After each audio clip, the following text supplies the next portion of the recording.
Les vraies voix Sud Radio, Christine Bouillon. Et bienvenue pour ceux qui nous rejoignent. Je vous rappelle l'information de l'après-midi, ce match nul de l'équipe de France de rugby à 7 contre les États-Unis pour son entrée dans le tournoi olympique. Tout à l'heure au Stade de France, vous l'avez suivi en direct sur Sud Radio. On va y revenir bien sûr parce que le prochain match, c'est une après-midi exceptionnelle de l'équipe de France. Et tout à l'heure à 20h contre l'Uruguay. On retrouvera Johan Huget, Antoine Mazer pour vivre ce moment. Les JO, les vraies voix des JO sur Sud Radio. C'est les JO comme vous ne les vivez nulle part ailleurs, avec nos vraies voix exceptionnelles, membres du collectif des championnes et champions français. Et je vais vous présenter le plateau de ce soir dans un instant. Au sommaire ce soir de ce mercredi, jour de début des compétitions, on va parler de la France qui a décroché ce matin l'organisation des JO d'hiver de 2030 dans 6 ans. Décision aujourd'hui lors de l'Assemblée Générale du CIO qui s'est tenue à Paris. Nos Alpes qui décrochent les JO après Chamonix, après Grenoble et Albertville. Des Jeux qui seront sobres et responsables, disent les organisateurs. Oui, mais certains s'interrogent déjà à l'heure du dérèglement climatique. Est-ce bien raisonnable ou au contraire, il faut justement, grâce à ces grands événements, les repenser et les revoir à l'aune de ce changement et de ce changement de société. Vous nous direz également sur les réseaux sociaux ce que vous en pensez. Dans la prochaine heure, le deuxième débat, les sports collectifs qui ont commencé, le tournoi, le foot ce soir, l'équipe de France, le rugby tout à l'heure et demain le handball, le volley, le basket, ce sont des grands pourvoyeurs de médailles olympiques.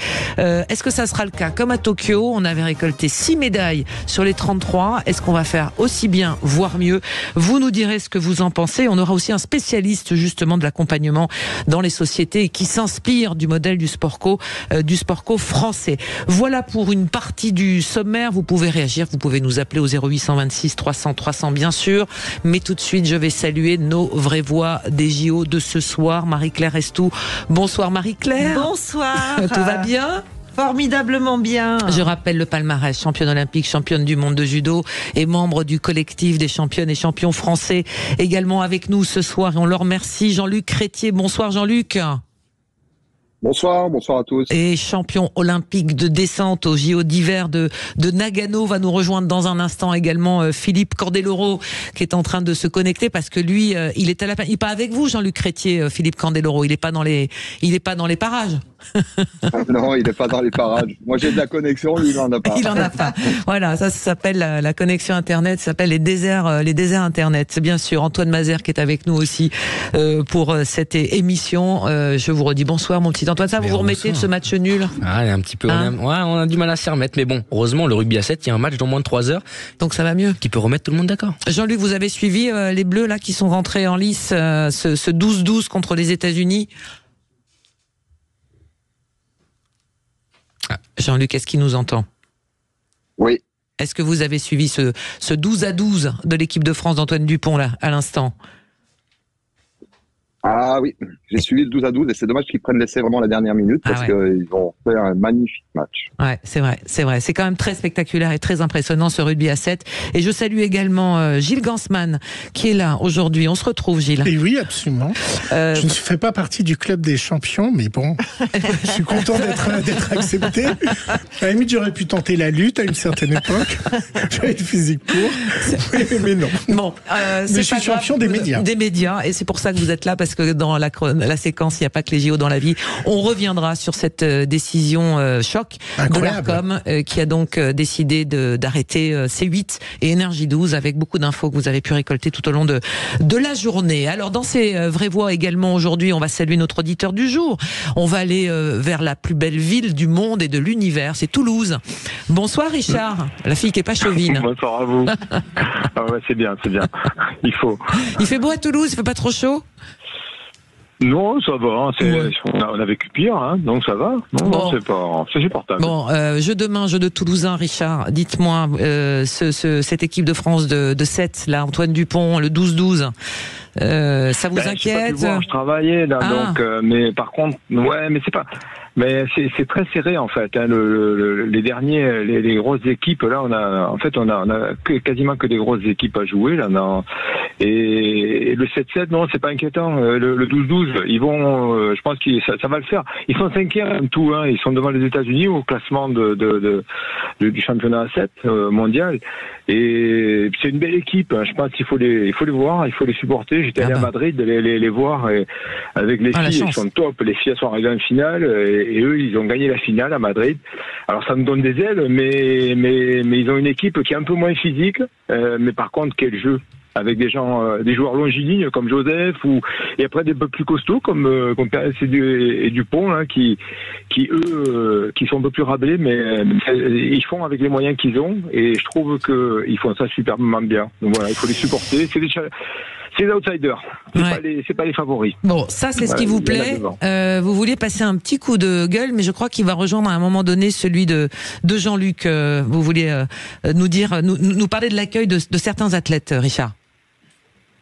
Oui, en fait, on s'est pris un peu les pieds dans le tapis. En fait, les jeux, il faut surtout se rappeler que c'est pour jouer. La plupart des athlètes, il y en a beaucoup qui vivent pas de leur sport, ils sont amateurs. Hein. En fait, ils ont souvent des emplois qui leur permettent de faire leur entraînement. Mais c'est des jeux, c'est pour jouer, et je trouve que il y a une récupération politique. Et je crois aujourd'hui, on s'est pris dans le pied dans le tapis en interdisant les athlètes russes qui sont pas responsables des choix de leur gouvernement.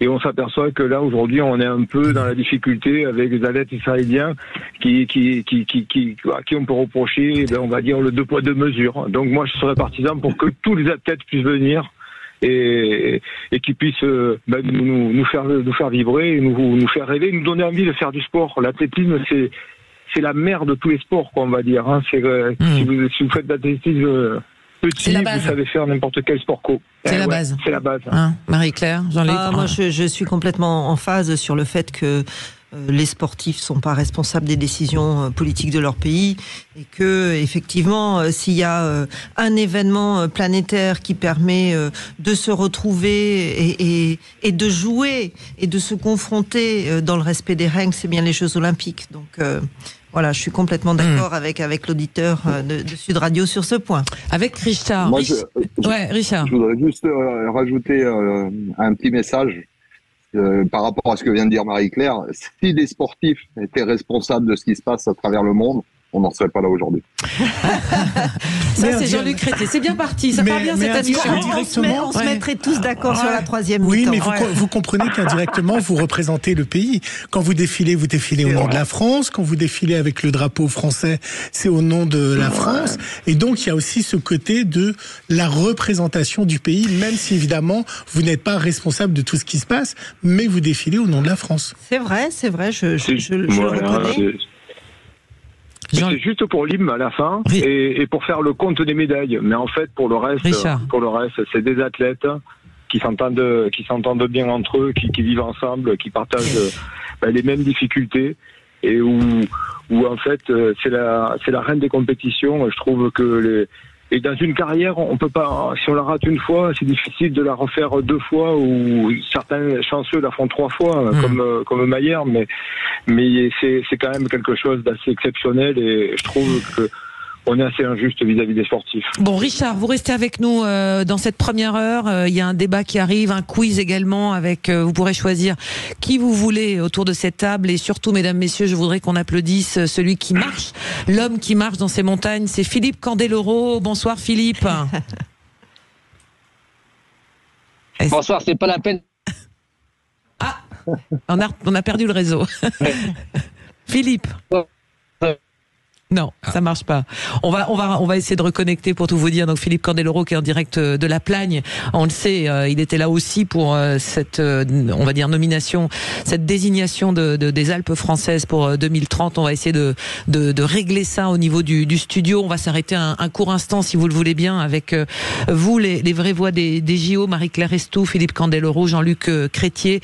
Et dans un instant, on va avoir les 3 mots des JO. Antoine Mazère, c'est bien ça aujourd'hui. Qu'est-ce que vous nous avez sorti du chapeau? Bordeaux, 75 et taxi. Ah, j'ai eu peur. Bordeaux, 75 et taxi. Si vous voulez savoir pourquoi il a choisi ça, eh bien, vous ne bougez pas. On se retrouve juste après ça sur Sud Radio. À tout de suite.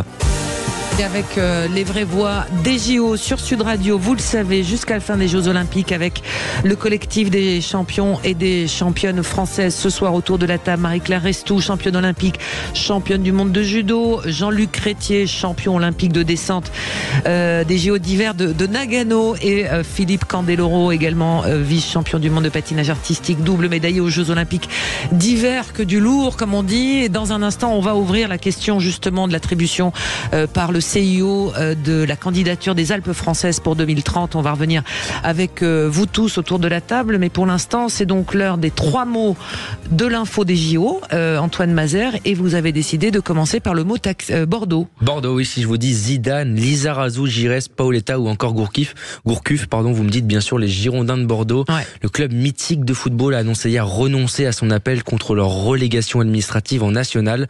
En conséquence, Bordeaux accepte la sanction de rétrogradation administrative au sein du championnat de national pour la saison à venir. Après la descente de Ligue 1 il y a 3 ans, le cauchemar continue pour le club girondin et ses supporters. Jamais depuis l'acquisition du statut professionnel en 1937, le club n'était descendu aussi bas. Oui, avec la question qui se pose de l'utilisation du stade du Matmut Atlantique, qui a été construit pour les Girondins de Bordeaux. Et son prix, son utilisation, cette coquille vide. Enfin, c'est bien triste du côté de Bordeaux. On est véritablement extrêmement triste de voir disparaître une légende du football français. Je ne sais pas si quelqu'un. Ça veut dire que M6 détenait les Girondins de Bordeaux et l'abandon d'M6 a tué le club. L'abandon financier d'M6, qui l'a vendu à des Américains, a tué le club. La chaîne était très importante au sein du groupe, les investissements de Nicolas Taverneau, et on voit que lorsqu'on perd un média, lorsqu'on perd tout un environnement médiatique, là c'est l'homme de médias qui vous parle, oui. Et ben ça tue une équipe. Ça fait partie des éléments, avec en plus un actionnaire qui était contesté et qui l'est toujours d'ailleurs, et les supporters qui Gérard Lopez, avec les difficultés qui vont avec, et comment remonter l'histoire de ce club, du bord de la Garonne. Nos cousins, quand on est à Toulouse, ce sont les cousins des Girondins qui ont vu passer, vous le disiez, des légendes du foot. Zizou, c'est un club tellement légendaire à Bordeaux. Gourcuff, Paoletta, Marius Trésor, Alain Giresse. Ouais. Wow. Et j'en passe. Bon, affaire à suivre quand même. Le deuxième mot de l'info. C'est pas vraiment un mot, c'est plutôt un nombre. 75, c'est le nombre de médailles pour la France qu'a pronostiqué le quotidien de sport L'équipe ce matin. 75 avec optimiste, puisque la France battrait son record avec 75 médailles, dont 28 en or. Le précédent record, on le rappelle, date de Pékin en 2008 avec 43 médailles.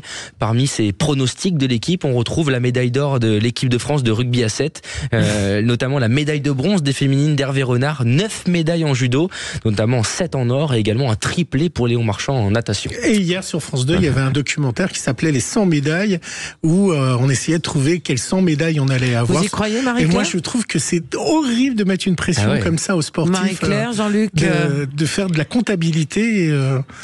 Alors, Marie-Claire l'a dit, on est revenu sur le discours d'Emmanuel Macron aux athlètes en rentrant de Tokyo, et de mettre cette pression. Mais oui, je ne sais pas si c'est une pression ou un espoir qui est formulé par un certain nombre de personnes. J'ai une certitude, c'est que je pense que les athlètes français feront du mieux possible. Est-ce qu'ils décrocheront 75 médailles ? J'ai entendu aussi aujourd'hui 60. Est-ce qu'elles seront en or, en argent, en bronze ? Est-ce que ça classera la France dans les 5 premières nations des JO en 2024 ? On n'en sait rien. Moi, j'ai envie d'être très optimiste, parce que le fait de concourir à la maison, c'est quand même un petit plus. Moi, j'ai eu l'occasion de vivre ça sur un championnat du monde, et c'est vrai que on n'a pas de décalage horaire. On a quand même plutôt beaucoup de supporters, notre famille, nos amis, etc. Donc j'ai envie d'être optimiste. 75, ça me paraît quand même très très optimiste. Jean-Luc, on va dire ces pronostics de combien de médailles, c'est toujours plus, on a l'impression. Je dirais c'est typiquement français. C'est typiquement français, ça l'a toujours été, que ce soit, comme vient de dire Marie-Claire, sur les Jeux d'été ou les Jeux d'hiver. On a toujours eu cette pression qui est arrivée par rapport à une échéance olympique, de la part des médias, naturellement, puisque tous les journalistes sont sportifs aussi, donc c'est sûr que ça met une pression supplémentaire, mais le fait de concourir à la maison, peut-être que cette pression, elle est atténuée par le fait d'avoir tout son entourage proche autour et ça décuple peut-être les capacités d'aller chercher et glaner des belles médailles. Oui, en sachant que dans la préparation des athlètes, on a pris en compte ce phénomène, j'imagine, dans les staffs. Jean-Luc Crétier, du fait de jouer à la maison, la pression médiatique. On sait par exemple que Léon Marchand, il est allé s'exiler aux États-Unis justement pour mettre l'Atlantique entre lui et la pression médiatique, j'imagine. Oui, il y a beaucoup de sportifs comme lui qui ont la chance de pouvoir le faire. Après, il y en a d'autres, malheureusement, comme ça a été dit précédemment, ils ont un travail parce qu'ils peuvent pas vivre que à travers leur sport. Et donc, eux, par contre, ils prennent la pression en permanence puisque la pression, elle se fait au niveau des médias, naturellement, à travers ce qu'on peut lire et entendre dans la presse, mais elle se fait aussi, on va dire, inconsciemment à travers la famille, à travers les amis proches. Et ça, je pense que la formation qui nous est demandée pour arriver à glaner des médailles ou arriver au top niveau nous permet de la gérer, nous permet d'absorber le mieux possible. Allez, on continue avec le dernier mot de votre journal des mots des JO, mon cher Antoine. C'est le mot taxi. Le Conseil d'État donne son feu vert pour l'expérimentation des taxis volants à Paris pendant les JO 2024. Longtemps, nous avons cru que ce projet ne verrait jamais le jour. Les taxis volants survoleront bien la capitale pendant la compétition olympique et paralympique. Cette décision intervient après les critiques et les recours en justice de la mairie de Paris, réticente à cette idée. La plateforme permettant le décollage et l'atterrissage de taxis volants sera implantée au quai d'Austerlitz dans le 13e arrondissement de Paris et portera le nom de Vertiport de Paris-Austerlitz. Elle ne pourra être utilisée qu'entre 8h et 17h et le gouvernement a limité le nombre de vols à 2 par heure. À 2 par heure. Et à quel tarif ? Ah, ça, on n'a pas encore les détails. Elle est déjà installée, parce que j'étais la voir. Et c'est très impressionnant. Elle est en effet au quai d'Austerlitz. Et vous pouvez... Alors j'ai vu les prix affichés. Ben, moi, jamais de la vie. Mais j'avais pris les prix affichés. Et il y a un premier athlète dont on n'a pas dévoilé le nom qui va faire un test demain de l'hélicoptère. Je vous l'annonce. Exclu. C'est une médaille supplémentaire pour les Français, alors. C'est pas sûr. La traversée de Paris en hélicoptère. Non, c'est pas des hélicoptères, c'est comme des gros drones. Oui. C'est des gros drones. Je crois que c'est fabriqué par des sociétés du côté de Toulouse. C'est assez. Oui, c'est électrique en fait. C'est Paris 2100 en fait. Et oui, et ça a été financé par la région. Vous savez qu'il y a une guerre entre la région. Oui, on a vu ça. Valérie Pécresse et Anne Hidalgo. On a vu ça effectivement à la télévision dans ce documentaire où les deux. J'attends de voir Valérie Pécresse faire coucou de l'hélicoptère. Allez, vous ne bougez pas. Marie-Claire Estou, Philippe Candeloro qui va nous rejoindre dans un instant. Jean-Luc Crétier, nos vraies voix des JO ce soir pour évoquer l'attribution de la candidature des Alpes pour les Jeux d'hiver de 2030. Mais dans un instant, on va s'intéresser, puisqu'il n'y a pas que les JO dans la vie, à cette décision de l'Arcom qui a donc décidé de retirer sa fréquence à la chaîne C8 avec les conséquences qu'il y a derrière. À tout de suite. Sud Radio. Sud Radio. Parlons vrai. Parlons vrai. Sud Radio. Parlons vrai. Les vraies voix Sud Radio. Christine Bouillon. Allez, dans un instant, on va évoquer cette candidature de la France, cette attribution des Jeux d'hiver 2030 aux Alpes françaises, avec Marie-Claire Estou et Philippe Candeloro. Et Jean-Luc Crétier. Voilà, j'ai un chat dans la gorge, ça va arriver. Vous avez de l'eau à votre droite. C'est la clé. Alors prenez de l'eau. Merci Gilles. Et on va parler des sports et puis on va parler également de ce qui s'est passé sur l'attribution des fréquences, attribution pour 10 années et donc il y a eu des auditions auprès de l'Arcom et on pensait que les chaînes ça serait une formalité d'être renouvelées puisque c'était des chaînes assez puissantes comme Gulli, comme W9 et avec des gros groupes derrière et un des gros groupes c'est le groupe Bolloré qui vient de perdre. Alors pour être clair pour les gens qui nous écoutent, ce qui se passe, c'est que C8 était sur ce qu'on appelle les canaux gratuits de la TNT. Quand vous les avez sur votre box ou par satellite ou sur Internet, ce n'est pas la TNT. C'est un autre canal diffusé par le groupe C8. Donc ça ne veut pas dire que la chaîne va disparaître. En revanche, ce qui va disparaître, c'est le canal 8 et le canal 12, puisqu'ils sont en fait la numérotation jusqu'au numéro 21. La numérotation est imposée par la TNT. Ce sont les chaînes de la TNT gratuites en priorité. Et donc des fréquences données par l'État. Exactement, jusqu'à 27, je crois. Et donc ensuite, s'ils veulent donner le canal 28 à C8, les opérateurs le peuvent. Mais ça deviendra à ce moment-là ça va dans un dégager bouquet payant. quelqu'un. Non, ça sera gratuit. Ça sera gratuit, c'est à la chaîne de négocier d'avoir un canal, parce que sinon ils vont se retrouver sur 280 ou sur le on va canal. se retrouver avec la télécommande. Voilà, c'est fini là. Donc ça concerne C8 et Énergie 12. Après, il faut avoir une volonté dans le groupe de continuer une chaîne qui va perdre à peu près 20-30% de son audience, qui est l'audience TNT. On prive en fait ceux qui n'ont pas accès à des plateformes, à Free, à Orange ou à Bouygues, on les prive de C8 et d'Énergie 12, ça c'est sûr. Énergie 12, c'est pas très grave, hein. Ils faisaient que des rediffusions, ils ont payé ça très cher, ils avaient qu'à mettre en place des programmes, ils ont voulu privilégier l'argent en disant nous on va être bénéficiaires et après on investira. C'est un peu l'inverse quand vous dirigez une chaîne, c'est-à-dire que les dirigeants n'ont pas compris ce que c'est une chaîne de télé. Mais surtout il y a une convention qui est signée entre l'Arcom et les directions de chaîne avec un cahier des charges qui doit être respecté aussi. Il y a eu un aveuglement à Énergie 12 de ne pas investir et de ne pas lancer. Alors, revenons sur C8. Alors sur C8, c'est la chaîne la plus sanctionnée depuis des années. Ils sont à plus de 7 millions d'euros de sanctions dans les émissions de Cyril Hanouna. Cette décision de l'Arcom est évidemment une décision qui se transpose sur le domaine politique. Bien sûr, déjà, quand un milliardaire rencontre un autre milliardaire, qu'est-ce qu'il se raconte? Des histoires de milliardaires, puisque c'est le milliardaire Daniel Kretinsky qui va lancer Réel TV, qui a été donc... Qui récupère la fréquence. Qui a également Ouest France avec Off TV. Mais Daniel Kretinsky est un milliardaire très important parce que c'est un proche d'Emmanuel Macron. Donc on voit bien qu'il y a une guerre évidemment entre le groupe Bolloré, qui est plutôt, on va dire, à droite, voire extrême droite, en tout cas qui a des convictions, face à Kretinsky qui est plutôt quelqu'un proche d'Emmanuel Macron. Voilà pour la politique. Et ensuite, moi je pense qu'il y a eu une erreur fatale à C8, ça a été de mettre Cyril Hanouna sur Europe 1. En fait, sur Europe 1, il a fait du Cyril Hanouna pendant les élections. Il a eu plusieurs fois l'Arcom qui lui est tombé dessus.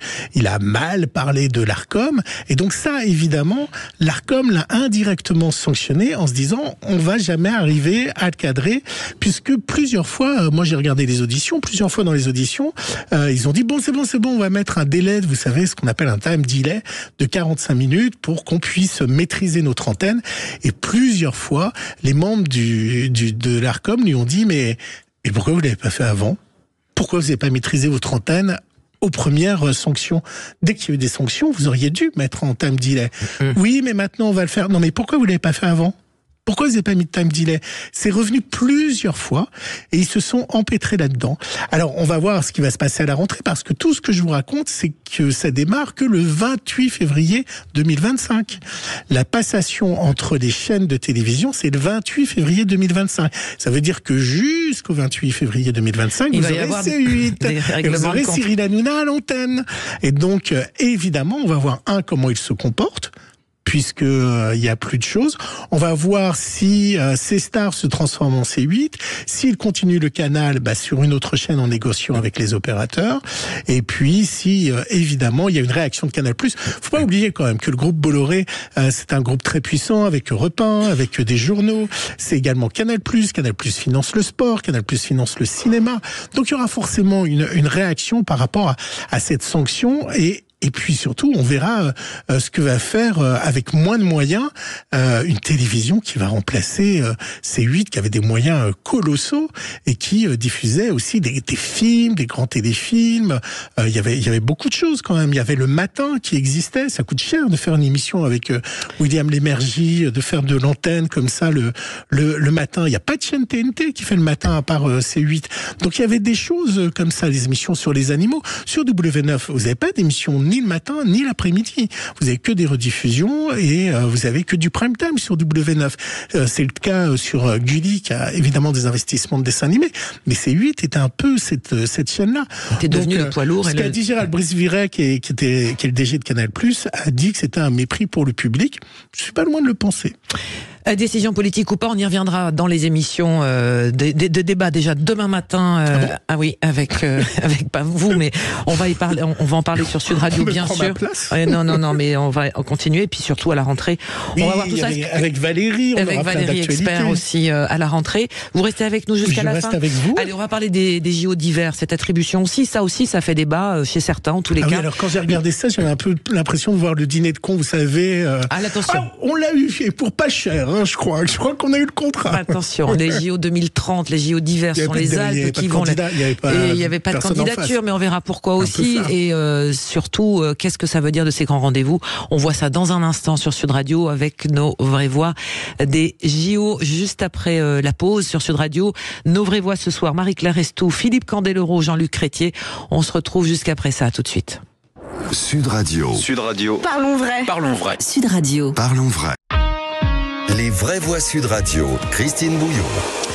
Et nos vraies voix des JO ce soir du effectivement collectif des championnes et champions français, Marie-Claire Restou, Jean-Luc Crétier, Philippe Candeloro, et on ouvre notre débat de la soirée.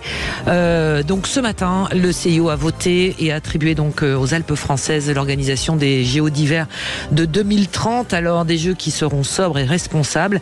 95% des infrastructures sont déjà existantes, avec un dossier porté par 2 grandes régions, Rhône-Alpes-Auvergne et la région sud de France. Alors c'est une victoire, en tous les cas c'est plutôt le sourire du côté des amoureux et des professionnels de la montagne, les élus de montagne qui se sont réjouis aujourd'hui, les grands élus également, et puis une victoire aussi parce que Chamonix, Grenoble, Albertville, et là c'est une compétition qui s'ouvre différemment. Quand vous dites sobre, on pourra prendre un petit vin chaud. Bien sûr. Bon. Mais il y en a d'autres qui commencent et qui s'interrogent sur la pérennité de ces grands événements, mais j'élargirais même aux grands événements comme celui de Paris 2024, et qui disent, compte tenu du dérèglement climatique, est-ce que tout cela a un sens, ou au contraire, c'est le moyen justement de pousser cette économie du ski, des sports d'hiver, de se transformer et de répondre aux exigences et aux adaptations du moment et du monde de demain. Jean-Luc Crétier. Alors évidemment, je commence avec vous, Jean-Luc. C'est une victoire, c'est un plaisir, c'est parce que Albertville est dans la tête. Et est-ce que la question qui est un peu poil à gratter, Jean-Luc, est-ce que c'est bien raisonnable? Alors, ça fait beaucoup de questions en une question. Écoutez, moi, je peux que me réjouir, naturellement. Je vais quand même pas scier la branche sur laquelle j'ai obtenu cette médaille olympique. Déraisonnable. Ce qui est déraisonnable, si vous voulez, c'est que surprenant, même pas déraisonnable, mais surprenant, c'est que la France était la seule candidate, puisque toutes les autres candidatures ont jeté quand même le bébé à la poubelle avec l'eau du bain, et malheureusement on peut pas savoir si véritablement ça va être quelque chose de grandiose, parce que on a le savoir-faire, mais on sait pas exactement si on aurait pu trouver mieux ailleurs. En tout cas, une chose est sûre, vous venez de dire qu'il y avait 95% des infrastructures qui étaient construites, c'est vrai. Ça va coûter quand même beaucoup. Pour l'instant, la candidature me surprend un petit peu, parce que Val d'Isère a été écarté de cette candidature par rapport à une logistique que vous comprendrez de déplacement. Oui, parce qu'il va y en avoir sur l'ensemble du massif des Alpes, quasiment, des épreuves. Moi, je parle par rapport à ce que je connais, c'est-à-dire le ski alpin. Courchevel va récupérer énormément d'épreuves sur un site au niveau logistique qui est très condensé. Et je ne sais pas comment ils vont pouvoir réorganiser tout ça, parce que vous avez quand même une vie de station en pleine période de vacances qui fonctionne aussi. Quand on voit ce qui se passe à Paris, je ne sais pas ce que ça va pouvoir donner sur une station comme Courchevel. Oui. Donc Val d'Isère était la bienvenue. Après, je sais qu'il va y avoir des structures qui vont être construites au niveau de la ville de Nice, des patinoires. Là, je laisserai Philippe en parler. Mais si vous voulez, c'est vrai que moi j'ai connu, pour avoir fait les Jeux en 92, j'ai connu ça. Ça a apporté un plus juste phénoménal dans nos vallées. On en vit encore aujourd'hui, puisque l'infrastructure routière a été développée en 92 et elle n'a pas évolué beaucoup depuis. Et là, ce qui risque de se passer, c'est qu'on va utiliser cette infrastructure avec une demande plus importante et on va être un petit peu coincé, un peu à l'image de ce qui se passe dans la capitale actuelle. Oui. Marie-Claire Estou. Moi, je vais réagir positivement. Je pars du principe que tous les grands événements qui concourent à faire parler du sport et à encourager la pratique sportive dans un pays sont quelque chose de positif. Tout à l'heure, on a évoqué le fait que ça allait coûter de l'argent, mais en fait, on ne raisonne pas comme les Américains. Les Américains, quand ils ont un grand événement, ils raisonnent sur qu'est-ce que ça va nous rapporter. Et nous, on devrait aussi raisonner comme ça. Qu'est-ce que ça va nous rapporter ? Plutôt que de dire ça va nous coûter. Forcément, mais c'est un accélérateur, et Jean-Luc l'a rappelé, c'est un formidable accélérateur de développement pour les régions qui accueillent de grands événements comme ça. Donc moi, je suis ravie. Et puis, on parle développement durable, on parle environnement. Justement, la candidature, les Jeux Paris 2024 sont en train de montrer qu'on peut être innovant sur le sujet. Et je pense qu'en montagne, c'est aussi une formidable occasion de se réinterroger et justement de trouver des solutions pour faire une épreuve qui soit, qui embarque avec elle dans son organisation des choses qui soient durables et dans le respect de l'environnement. C'est un challenge. C'est un challenge. Jean-Luc Crétier, la question du dérèglement climatique, de l'enneigement, on voit chaque année, c'est le marronnier dans les infos. Il y a de la neige trop tôt, trop tard, beaucoup, pas assez. On voit bien que les choses évoluent quand on aime la montagne et qu'on regarde ce qui se passe. Est-ce que cette question-là, est-ce que la pérennité finalement des sports d'hiver va se cantonner, les prévisions sont quand même relativement sérieuses sur le niveau d'enneigement dans les dizaines d'années qui viennent. Est-ce que il y a une transformation à avoir? Est-ce qu'on peut continuer sur ce modèle-là? Et est-ce que vous, les gens de montagne, vous interrogez? Moi, je le sais que c'est déjà une question qui est dans les tuyaux, mais est-ce que se dire on organise des Jeux Olympiques, est-ce que c'est raisonnable? En fait, les Jeux Olympiques, c'est une vitrine d'un savoir-faire. Le savoir-faire au jour d'aujourd'hui par rapport au phénomène climatique, on n'a pas attendu les Jeux Olympiques pour le pallier, pour trouver des solutions. Au jour d'aujourd'hui, nous avons des enneigeurs artificiels qui consomment de moins en moins, qui utilisent de moins en moins d'eau, sachant que l'eau est redonnée à la nature à la fonte de la neige en fin de saison. Je pense pas que les Jeux Olympiques viennent véritablement, il va y avoir une empreinte carbone qui va être importante par rapport au déplacement des athlètes. Mais sinon, le quotidien de nos stations, depuis des années et des années, c'est un fonctionnement récurrent, c'est ce qu'on appelle l'or blanc. Et c'est vrai qu'il est un petit peu chamboulé, mais pas toutes les années. Là, j'ai récemment regardé notamment sur le Chili. Le Chili, actuellement, il croule sous des mètres et des mètres de neige, alors que ces dernières années, il n'y en avait pas. Et donc, je pense que c'est cyclique. Personnellement, je pense que les Jeux Olympiques n'ont pas forcément d'impact, à part l'impact du déplacement de X nombre de personnes sur un site en même temps. Gilles Blanchman, et après on va aller voir notre invité dans un instant. J'avais une question pour nos sportifs. C'est est-ce qu'à terme on reviendrait pas à ce qu'étaient au départ les Jeux Olympiques, c'est d'avoir un pays qui organise les Jeux Olympiques d'été et d'hiver pour faire des économies d'échelle. Et c'était avant tous les 4 ans, les Jeux Olympiques, c'était pas de 2 ans en 2 ans. Et est-ce que finalement on n'a pas besoin d'avoir 4 ans pour récolter des fonds et faire en sorte qu'un pays maintenant organise les Jeux d'été et les Jeux d'hiver comme c'était avant, avec des économies d'échelle et avec les sponsors.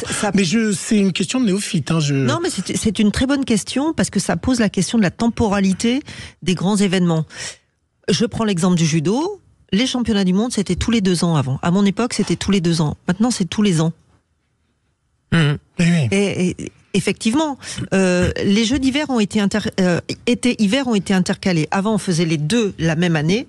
Mais en termes d'organisation pour un pays, c'est colossal. Et puis, il faut des infrastructures, il faut à la fois de la montagne, et il faut des équipements. Mais vous avez 4 ans pour trouver les sponsors, pour trouver des gens qui s'engagent. C'est énorme. Le fait d'avoir décalé, moi je trouve que c'était plutôt une bonne idée de faire comme ça. On a tous les 2 ans un grand événement, mais au moins ça reste tous les 4 ans à l'échelle du sportif. Sur cette question, Jean-Luc Crétier. Moi, je rejoins tout à fait Marie-Claire. Je pense qu'avant, le fait d'avoir la même année des Jeux d'hiver, des Jeux d'été, au niveau logistique, c'était juste ingérable par rapport à un pays, si c'est un pays qui accueille les deux en même temps. Mais moi, je trouvais ça très bien. Je l'ai vécu, puisque on a fait 92, on a fait 94. C'est à cette période qu'il y a eu ce changement sur 2 ans. Et je peux vous dire que ça a été très juste de performer en 92 et d'être prêt de nouveau en 94. Je pense que tous les 4 ans, c'est bien. Après, le décalage s'opère. Moi, je trouvais ça presque naturel. Vous avez une attitude pour les gens qui sont sportifs d'été, et puis vous avez une période pour les sportifs d'hiver. Et ces 4 ans sont incompressibles par rapport à la préparation de Jeux Olympiques. Philippe Candeloro, qu'on a retrouvé, qui est avec nous par téléphone depuis la Plagne. Bonsoir Philippe. Bonsoir, ça y est, je suis là, j'ai récupéré du réseau, donc tout va bien. Bon, on va appeler le maire de la Plagne et on va lui expliquer que ça va pas du tout ça dans son réseau internet. Bon, il est à Paris, c'est pour ça il a coupé le réseau. Bon, Philippe, comment on a vécu à la Plagne cette annonce et on était sur le débat autour de la pérennité de ces grands événements à l'aune du changement, du dérèglement climatique, mais que ce soit aussi des Jeux d'été, parce que certains s'interrogent, ou d'une Coupe du Monde de football. On a vu au Qatar, tellement ça a été effectivement des questions d'organisation et d'ajustement. Philippe. Écoutez, moi j'étais ce matin effectivement sur l'esplanade de la Plagne où il y avait un écran géant avec la retransmission de l'annonce officielle. Donc je peux vous dire que c'était l'euphorie ici. Bon, même s'il n'y avait pas trop de surprises et que il faut attendre que l'État français sorte de la panaille dans lequel il est au niveau politique. Et qu'ils puissent enfin voter le budget pour que ce soit définitivement acquis. Voilà. Mais sinon, il y avait de la joie, il y avait du bonheur, il y avait des gens de Courchevel qui étaient là, parce qu'ils sont aussi impliqués. Puis il y a surtout ici à la Plagne, implication de la piste de bobsleigh. Alors, sur cette question, Philippe, est-ce qu'il y a une adaptation nécessaire de ces grands événements, Philippe Candeloro ? C'est sûr qu'en ce moment, on se pose pas mal de questions. D'ailleurs, si vous regardez le nombre de candidatures qu'on postulé pour organiser les Jeux de 2030, il n'y en a pas beaucoup. C'est aussi ce qui favorise peut-être l'acquisition de Paris de France 2030. Mais et puis nous, nos patinoires, regardez, en ce moment, on se fait fusiller parce que soi-disant, ça coûte cher. Mais c'est peut-être le seul sport sur les sports de glace qui pourront peut-être être préservés ou retranscrits sur les Jeux d'été, parce que comme ça se passe dans un équipement couvert. Peut-être que ces sports-là seront sauvés, mais il est vrai qu'en ce moment, avec le manque de neige, quand on dit ici cet hiver à la Plagne, par exemple, ils ont débordé de neige avec la pluie qu'on a eue, et c'était jusqu'au mois d'avril, puisqu'on n'a pas eu de printemps. Mais c'est vrai que c'est une question que tout le monde doit se poser aujourd'hui. Il y aura des nouveaux sports qui vont se réinventer. De toute façon, après le côté artificiel, on ne dit jamais aussi bien sur une neige artificielle qu'une neige naturelle, et nous pareil pour les patinoires. Mes chers Vrévois, je voulais aussi qu'on entende notre invité Antoine Pin qui est avec nous en direct. Bonsoir Monsieur Pin. Bonsoir. Directeur de l'ONG Protect Our Winter France. Quelle est votre vision de ces grands événements, en dehors des Alpes, du fait que dans 6 ans, effectivement, les Alpes vont organiser une session des Jeux Olympiques d'hiver. La pérennité de ces grands événements, est-ce qu'il faut se poser aujourd'hui, collectivement, tous les organisateurs, sur l'avenir de ces événements à l'aune du dérèglement, du changement climatique, du monde qui se profile demain?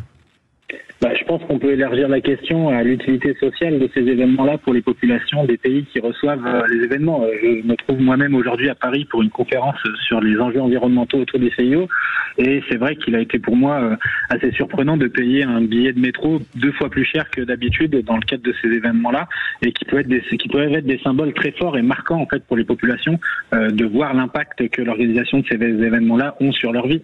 Donc, dans une perspective où les événements comme les JO seraient des accélérateurs massifs de progrès au service des populations, j'entendais vos invités parler de questions de mobilité. En effet, dans le milieu de la montagne, le premier impact carbone, c'est la façon dont les gens se déplacent pour venir visiter nos montagnes, que ce soit en été ou en hiver.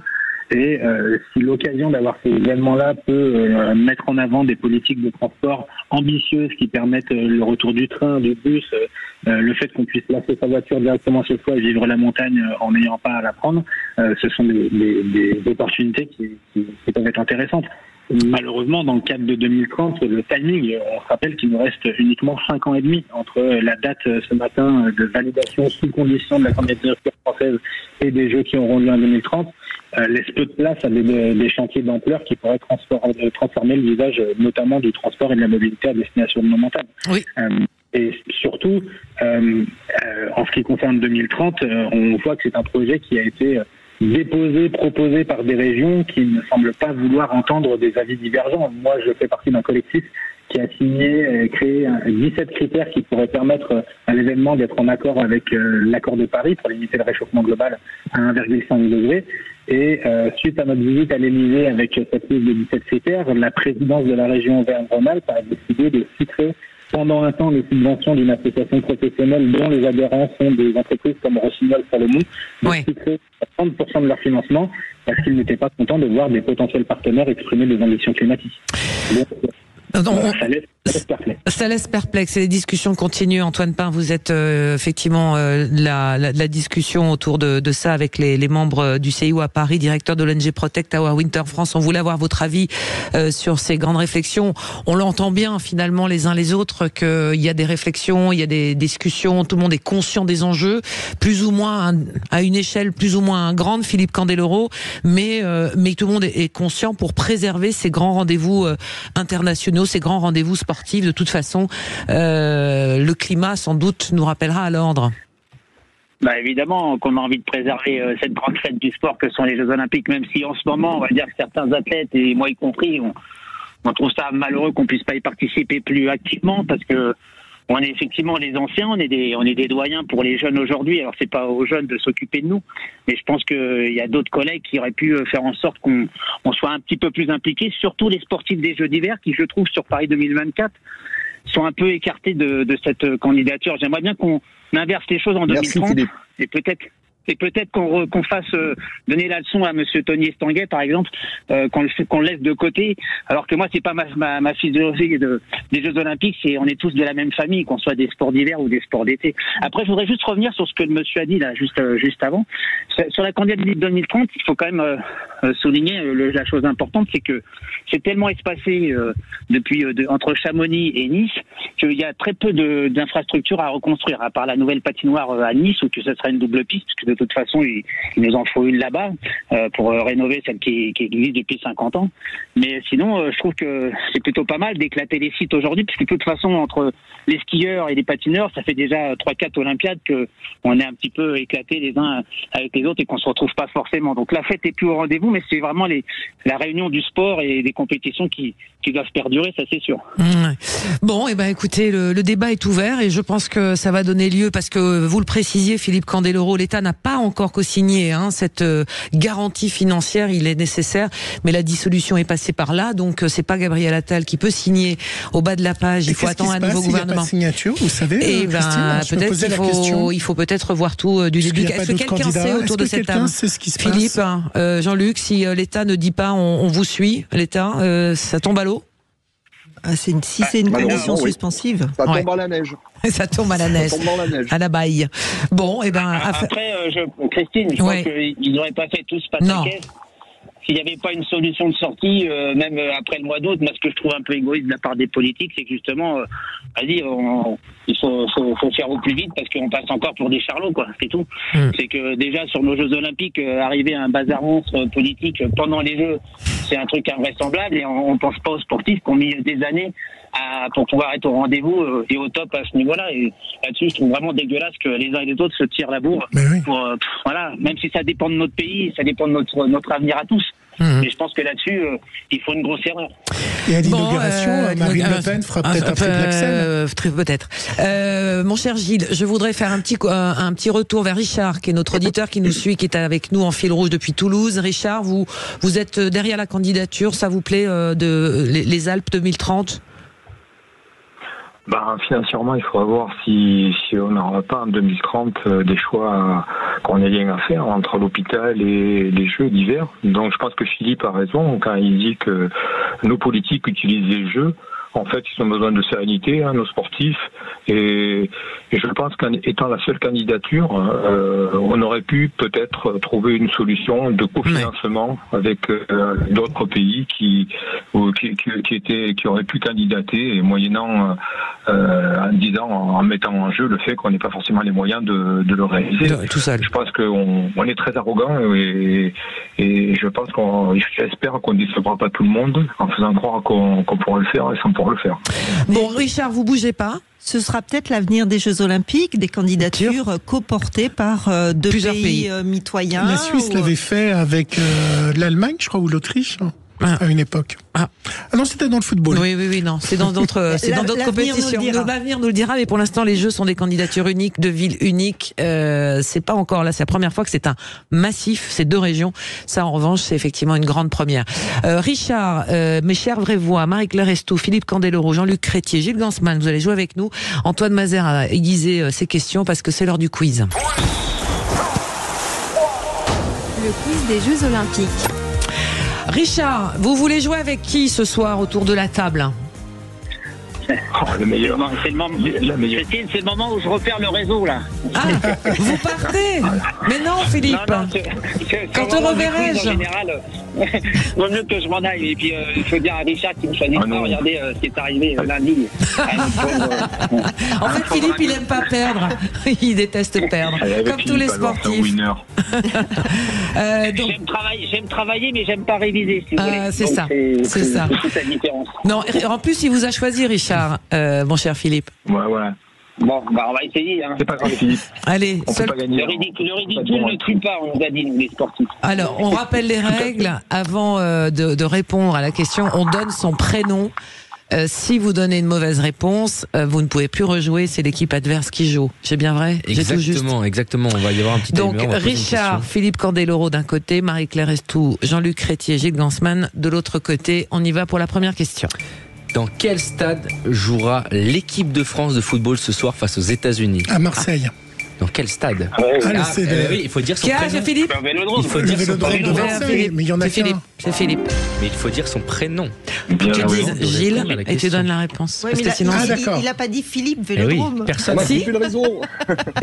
J'ai dit Vélodrome, Philippe. J'ai dit Vélodrome, Philippe. Alors c'est dans l'autre sens, Philippe. C'est pas l'inverse. Bon, d'accord. Allez, j'ai compris. C'était une question. Vous voulez bien.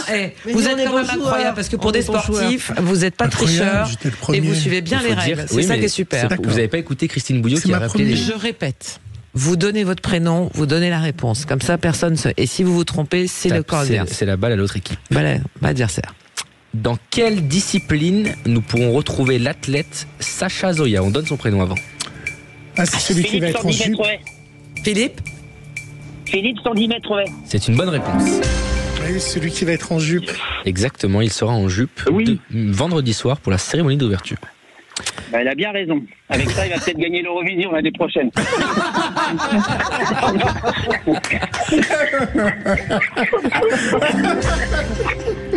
Excellente.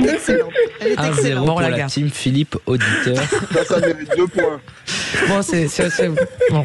Prochaine question, attention, rapidité, on donne bien son prénom avant de répondre. Dans quel site se déroulera l'escrime lors des JO?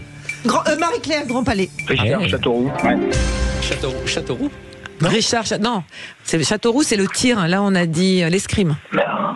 Richard. Le tir d'épée. Eh oui, on tire à l'épée, mais c'est les épreuves de tir. Un partout, il reste. Escrime et taekwondo, je crois, non? Oui. 2 questions. Non, 2-1.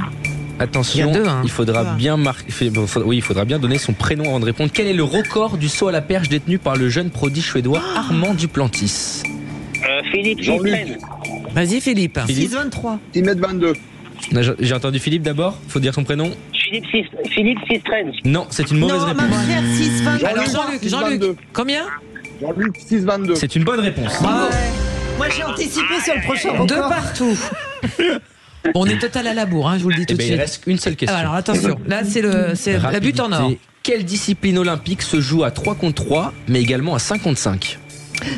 Marie-Claire, le basket? Eh oui, le basket. Le basket 3-3, le basket 5-5. Une victoire de la team Marie-Claire, Jean-Luc. Et Gilles Gansman. Trop rapide. De toute façon, les gens ont un avantage quand ils sont en studio. Hein. On vous attend, Philippe. On vous attend. Voilà. Redescendez. Philippe, nous, il nous coupe le son quand on veut répondre. Philippe, redescendez de vos montagnes, je vous en supplie. Jean-Luc aussi. Il met du temps en plus. Il met du temps à revenir au cerveau, l'oxygène. Bon. Allez, on va vous retrouver dans un instant sur Sud Radio. On va faire l'info et la météo et on se retrouve pour notre deuxième partie des vraies voix des JO ce soir. On ouvrira la page également du deuxième débat. Les sports co, pourquoi sont-ils si prolifiques en médailles? Est-ce que c'est effectivement quelque chose, une spécificité française ou pas? Est-ce que les autres s'en inspirent? On va voir ça tout à l'heure dans le deuxième grand débat des vraies voix des JO. À tout de suite. Sud Radio. Sud Radio. Parlons vrai. Parlons vrai. Sud Radio. Parlons vrai. Les vraies voix Sud Radio. Christine Bouillon. Et c'est donc la deuxième heure des vraies voix des JO sur Sud Radio avec nos vraies voix, membres du collectif des championnes et champions français. Ce soir autour de la table, Marie-Claire Restou, Philippe Candeloro, Jean-Luc Crétier, Gilles Gansman est resté également avec Sud Radio. Sud Radio et Antoine Mazer, Sud Radio, journaliste sportif. On est ensemble depuis 16h, mon cher Antoine, parce qu'on fait un point régulier avec ce match de l'équipe de France de rugby à 7 qui a fait match nul tout à l'heure contre les États-Unis, mais il s'est encore passé beaucoup de choses. Et oui, c'était le match d'ouverture pour l'équipe de France et les coéquipiers d'Antoine Dupont. Match nul face aux États-Unis, 12 partout après avoir ouvert le score par Jordan Sefo. L'équipe de France s'est fait surprendre en toute fin de match à cause d'un essai de Tupola du côté des États-Unis. Mais les Français vont pouvoir se rebiffer tout à l'heure contre l'Uruguay. C'est à partir de 20h et ça sera à suivre évidemment en direct sur Sud Radio. Dans l'autre match de la poule qui nous intéressait, les Fidji ont largement battu l'Uruguay 40-12. L'Irlande également a battu l'Afrique du Sud 10-5 et actuellement la Nouvelle-Zélande, les All Blacks sont en train de mener 19-7 à la mi-temps face au Japon. Voilà, il y a beaucoup de points, ça joue très bien et on verra le France-Uruguay tout à l'heure à 20h, ça sera en direct sur Sud Radio. On retrouvera Johan Huget, Sud Radio, la radio du rugby. Notre débat tout à l'heure après 18h30, Paris 2024 avec ces sports co qui sont donc entrés en piste aujourd'hui, le foot, le rugby, le handball commence sa compétition demain, filles et garçons, le basket et le volley vont suivre également, il y a le beach volley, il y a le 3-3 en basket. Est-ce que nous serons aussi forts en sport co qu'au JO de Tokyo? Je vous le rappelle, on avait décroché 6 titres sur 6 médailles, dont au moins 3 titres mondiaux olympiques à Tokyo. Est-ce qu'on va faire aussi bien? Ça sera la question et notre débat avec nos vraies voix des JO ce soir. Mais tout de suite, on va retrouver notre reporter des JO. Les vraies voix Sud Radio. Et il y a un homme qui a de la chance sur Sud Radio, il a une belle accréditation et il se balade sur tous les sites olympiques, c'est Clément Arion. Est-ce que Clément est là? Oui, il est là, peut-être. Non, pas encore. Il est parti se balader. Il est à la buvette du Stade de France. Il nous a dit 12 € la pinte de bière. C'est vrai. Même. Vous voyez, j'avais raison. 12 €. C'est incroyable. Waouh, ça fait. Il faut faire rentrer de l'argent dans les caisses. C'est 12 €. C'est plus cher. Jamais vu ça. Vous savez que vous pouvez payer que avec Visa sur le site aussi. Il y avait eu un mini scandale par rapport à ça où vous pouvez pas payer avec d'autres cartes bleues que la carte du sponsor. Vous pouvez payer si vous avez une carte d'une autre marque, Mastercard ou autre, vous ne pouvez pas payer sur les sites. Vous ne pouvez payer qu'à Visa où vous avez des distributeurs. Ils prennent du cash. Puisque Visa est le sponsor officiel. Bon, alors on va retrouver. Je vous en donne des infos. Non, mais ça je le savais. On va retrouver Clément Arion dans un instant, évidemment. On va commencer notre tour de table avec nos vraies voix ce soir. Marie-Claire Restou, Philippe Candeloro, Jean-Luc Crétier. Des coups de cœur et des coups de gueule. Honneur à vous, Marie-Claire. Un petit coup de cœur, un coup de gueule ce soir ou quelque chose vous a marqué ou pas? Non, moi je suis relativement calme ce soir, donc pas de coup de gueule, pas de coup de cœur, mais beaucoup d'attente et d'impatience parce que voilà les heures s'égrènent et les jours s'égrènent jusqu'à la cérémonie d'ouverture qui va complètement lancer ces Jeux de Paris 2024 et puis j'ai hâte de pouvoir encourager, supporter les équipes de France. Et on parle des sports co tout à l'heure. Il faut aussi penser qu'il y a des sports individuels qui vont concourir en équipe. Et oui, c'est effectivement c'est le cas du judo. Le judo fait partie de ces sports maintenant depuis Tokyo où il y a une compétition par équipe. Et j'ai une question pour vous. Est-ce que c'est un regret de ne pas avoir fait ces compétitions? Bien sûr, évidemment. Moi, j'aurais adoré Je l'ai pas fait parce qu'à mon époque ça n'existait pas. Et donc j'aurais adoré pouvoir concourir en équipe, évidemment. C'est une autre dimension en fait. Gagner seul en individuel, c'est chouette, mais gagner en équipe, ça décuple la satisfaction et la joie de fêter ça tous ensemble. Allez, on continue le tour de table de vous, les vraies voix des JO. Jean-Luc Crétier, quels sont, on commence par quoi? Le coup de gueule ou le coup de cœur? Vous voulez quoi? On va commencer par le coup de cœur. Il est simple, on vient d'en parler longuement avant. C'est l'attribution des JO en 2030 à la France. Je pense que ça a été un énorme accélérateur concernant nos montagnes en 92, et j'espère qu'on va surfer sur cette vague pour l'avenir, sachant que on a maintenant les moyens de faire ça beaucoup plus économiquement. Ouais. C'est effectivement la question pour un sportif, en tout cas pour les sportifs des Jeux d'hiver. Cette perspective est quand même, on va dire, une échéance qui redonne pour les jeunes générations, mais ceux qui sont, je pense à Perrine Lafont par exemple, que je connais parce que pyrénéenne, c'est véritablement des moments qu'on peut pas rater, quoi. Enfin, je trouve. De toute façon, les Jeux Olympiques, c'est l'instant T d'une carrière sportive, et c'est vrai que depuis 92, on a entretenu à grands frais des infrastructures comme à La Plagne, la piste de bob, à Courchevel, le tremplin de saut, et on se rend compte que on a bien fait parce que maintenant, sous réserve que l'État suive financièrement, on va pouvoir les réutiliser à bon escient. Donc ça, c'est le coup de cœur de Jean-Luc Crétier. Donc ça veut dire qu'il y a un coup de gueule derrière. Exactement. Le coup de gueule. Au tout début de l'émission, j'ai suivi Marie-Claire par rapport au fait que nos dirigeants politiques n'étaient pas forcément des sportifs, et que si les sportifs étaient aux manettes, on n'en serait pas là aujourd'hui. Et je reviens un petit peu sur la déclaration du député Porte concernant l'État d'Israël. Je pense que c'est juste inadmissible, quand on a une écharpe de député sur l'épaule, d'avoir de tels propos. Et ça, c'est tout simplement scandaleux. Vous imaginez que là, les athlètes, ils vont vivre dans le village olympique avec une garde 24/24 du GIGN. Je sais pas comment ils vont pouvoir donner le meilleur d'eux-mêmes, sachant que c'est juste... C'est un scandale. C'est un scandale quand on voit les députés qui sont pas capables devant les caméras de serrer la main, alors que ils ont le benjamin des députés devant eux, et tout ça parce qu'ils n'ont pas la même étiquette politique. Je pense que tous nos députés devraient se mettre au sport. Ça leur ferait le plus grand bien, et le pays serait peut-être mieux géré. S'en porterait peut-être beaucoup mieux. Effectivement, il y a des règles. Il y a une compétition et il y a ce qui se passe après la compétition, et les règles sont apprises depuis tout petit. Ça, c'est dit. C'est vrai que pour les athlètes israéliens, il y a un match d'ailleurs de foot avec Israël aujourd'hui, et qui est sous très haute surveillance à Paris. 1000 policiers qui vont effectivement encadrer on est loin du côté festif, je dirais, et des meilleures conditions pour rentrer dans une compétition et faire la différence entre les sportifs et le pays qu'ils représentent, en tout cas la politique d'un gouvernement. Et certains veulent utiliser les Jeux Olympiques pour faire passer d'autres messages que des messages sportifs, et ça, c'est extrêmement dommage. Laisser le sport aux sportifs. Est-ce que c'est une utopie, cette trêve olympique ? Ouais, ça a été quand même relativement respecté. Si on prend les Jeux Olympiques depuis leur rénovation en 1924 par le baron Pierre de Coubertin. Après, on a toujours des incidents qui nous rappellent qu'il faut rester vigilant. Voilà, on parlait tout à l'heure du fait qu'on représentait notre pays avec le drapeau, avec l'hymne, etc.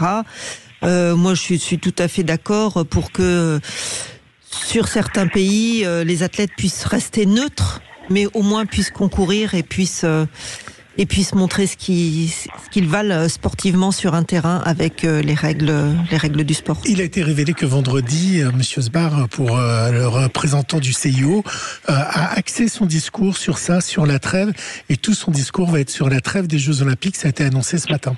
Oui, qui donnera son discours vendredi, effectivement, à l'ouverture des JO, lors de la cérémonie d'ouverture. C'est un discours logique depuis 1924. Hein. C'est simplement que l'évolution du monde et l'évolution, malheureusement, de nos représentants français va pas dans le bon sens.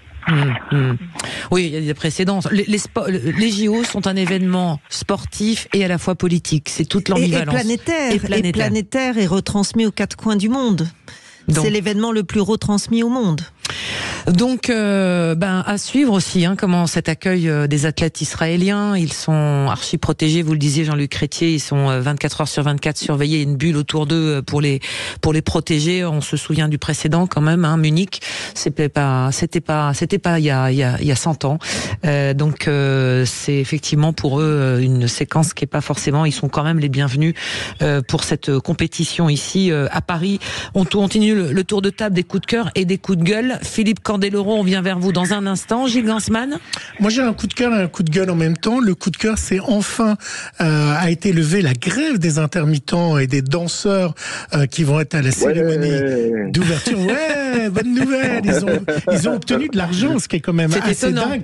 Alors, ils ont obtenu de l'argent pour le droit à l'image, alors qu'on va pas les reconnaître. Ils sont maquillés. On va pas les reconnaître. Donc, ils ont obtenu de l'argent pour le droit à l'image. Et ensuite, ils ont obtenu de l'argent pour quelque chose de totalement fou, qui était, vous savez que les toits qui sont près de Notre-Dame ont reçu du plomb de Notre-Dame. Et donc, comme ils vont danser sur les toits, ils ont demandé une prime par rapport de risque par rapport au plomb et du plomb sur les monuments. Et ils l'ont obtenu en disant on va danser sur des toits où du plomb a été projeté avec l'incendie. Et le public, non. Oui, mais ça n'a pas été projeté sur les toits. Enfin, il n'y a pas de public sur les toits. Mais sur la partie Tour Eiffel, il va y avoir plein de choses sur les toits des danseurs. Ils ont dit c'est contaminé au plomb. Il y a plein de monuments. Alors, on va pas enlever les monuments. C'est contaminé au plomb. Donc, ils ont une prime par rapport au plomb. Prime de risque. Prime plomb. Donc voilà. Donc, c'est un coup de gueule et à la fois un coup de cœur. Il y avait la prime charbon des conducteurs de train. La cérémonie va bien avoir lieu avec des intermittents qui ont le droit à l'image, mais je suis pas sûr de les reconnaître. Ouais, ça c'est drôle. Voilà. Philippe Candeloro, coup de cœur, coup de gueule. Oui, forcément. Alors c'est vrai, quand j'entends la grève des danseurs, ça me fait rigoler parce que si on avait autant d'importance, nous les sportifs, je vous dis pas, notre prime de retraite, on l'aurait eu depuis longtemps. Hein. Je vous le dis, moi. Mais non, c'est quand même incroyable. Mais bon, il paraît que c'est la France, c'est que ça fait partie du folklore français. Mais c'est vrai que toujours mettre de la pression à chaque fois, c'est comme les grèves de la SNCF. Dès qu'il y a des vacances, il y a grève. Donc tout le bordel et personne n'est capable de vivre des Jeux Olympiques sereinement. C'est déjà tellement compliqué à organiser que si on pouvait les vivre pleinement et s'amuser à travers le sport, ça serait bien. Après, mon coup de gueule, c'est un peu généraliste.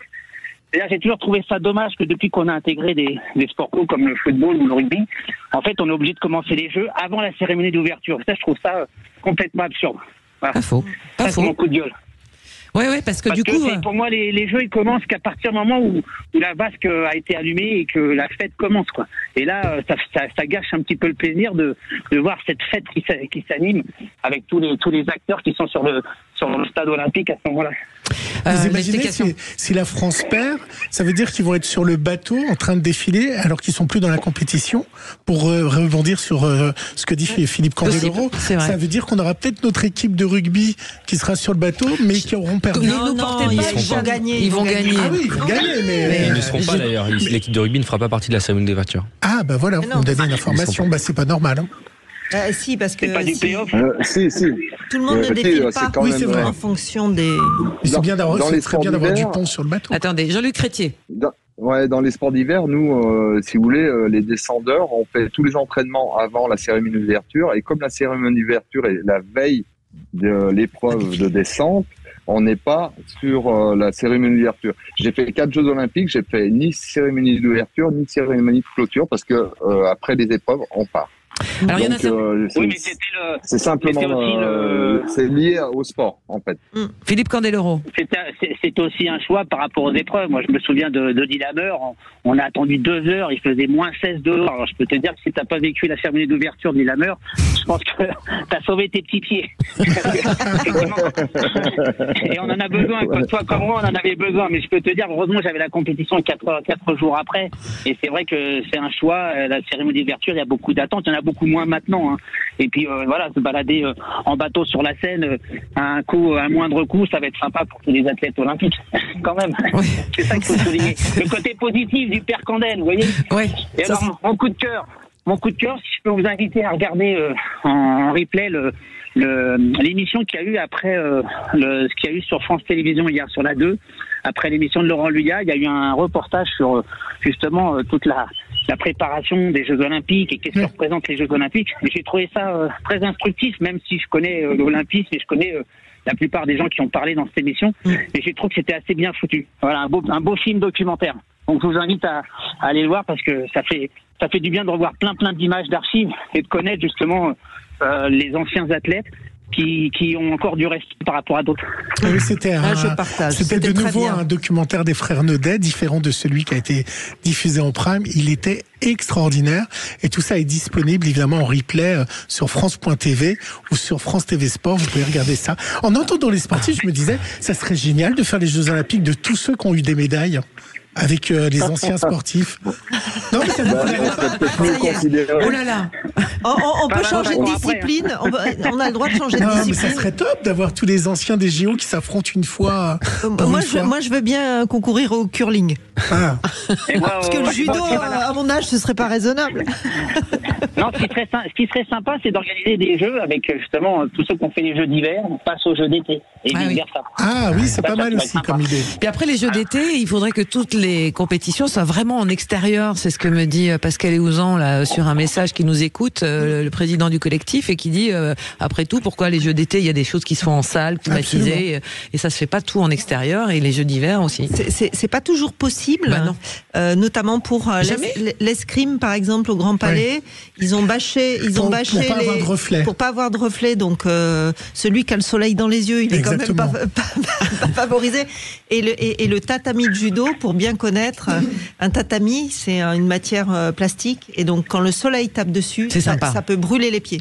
Donc en fait, il y a des raisons techniques qui font que on peut climatiser des salles extérieures. On l'a fait au Qatar avec les stades de foot. Bon, on s'arrête un court instant. Là pour le développement durable. C'est ça. On s'arrête un court instant. On va aller faire un tour du côté du Stade de France, retrouver Clément Harion qui vit l'ambiance de cette journée de compétition pour le rugby à 7. Et puis on revient avec notre deuxième débat autour justement des sports collectifs avec nos vraies voix des JO ce soir. Marie-Claire Estou, Philippe Candeloro et Jean-Luc Crétier. À tout de suite sur Sud Radio. Sud Radio. Sud Radio. Parlons vrai. Parlons vrai. Sud Radio. Parlons vrai. Les vraies voix Sud Radio. Christine Bouillon. Les vraies voix des JO ce soir en compagnie de Jean-Luc Crétier, Philippe Candeloro, Marie-Claire Restou, nos champions. Gilles Gansman est resté avec nous également. Antoine Mazer, journaliste Sud Radio.